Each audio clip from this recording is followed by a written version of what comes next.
अरविंद केजरीवाल अब तक ईडी के 7 समन को गैर कानूनी बताकर खारिज कर चुके हैं। अब उनके पास 8वां समन भेजा गया है।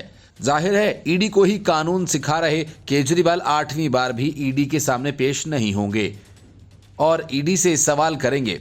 लेकिन शराब घोटाला में फंसे अरविंद केजरीवाल के लिए सुप्रीम कोर्ट से ऐसी खबर आई है जो उनके तोते उड़ाने के लिए काफ़ी है। सुप्रीम कोर्ट ने साफ तौर पर कहा कि पीएमएलए की धारा 50 के तहत अगर किसी को तलब किया जाता है तो उसे समन का सम्मान करना होगा और उसका जवाब भी देना होगा, चाहे वह व्यक्ति कोई हो।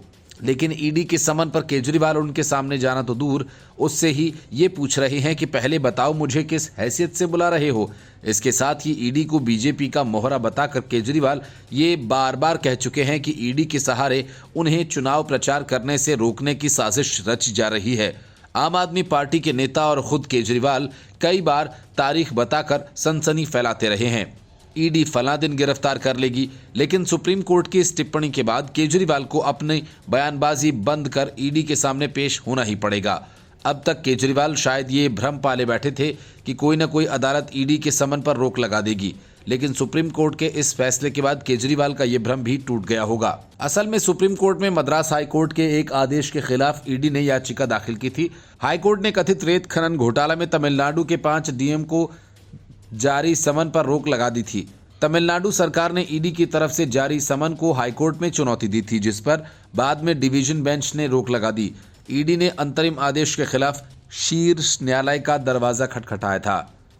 सुप्रीम कोर्ट ने रोक को हटा दिया और जिला कलेक्टर्स को ईडी के सामने पेश होने के आदेश दिए हैं।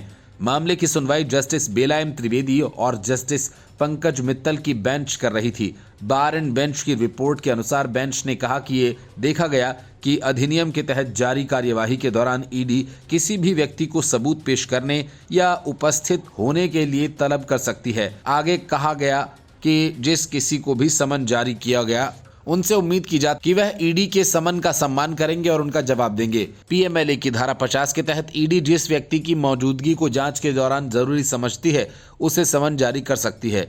दिल्ली शराब घोटाला मामले में आम आदमी पार्टी के मनीष सिसोदिया, संजय सिंह और विजय नायर पहले से ही जेल की हवा खा रहे हैं।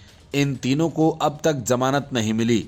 मनीष सिसोदिया की जमानत की अर्जी तो सुप्रीम कोर्ट से भी खारिज की जा चुकी है और दूसरी तरफ अरविंद केजरीवाल हैं जो अब तक यही कहानी दोहरा रहे हैं कि दिल्ली में कोई घोटाला नहीं हुआ, शराब घोटाले की कहानी गढ़ी गई। ये पूरी तरह से फर्जी है। Bureau report, news of India.